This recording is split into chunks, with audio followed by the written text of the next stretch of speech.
What's the role of PMPA? I know you're the former president of the PMPA, which is a national organization, the Precision Machine Parts Association. Just talk about your view of what being engaged in PMPA has meant for you personally and for the business. Well, it's worked for me in many ways. The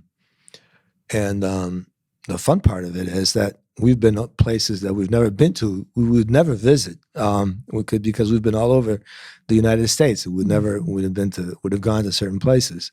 But that's just the fun part of it.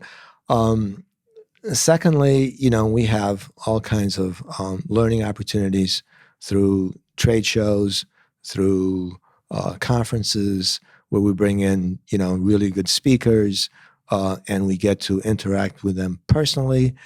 We get to explore all kinds of different ways that can help our business and our industry.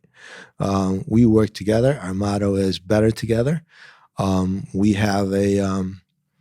also have something that we call the listserv, where we can post any question that we may have, seeking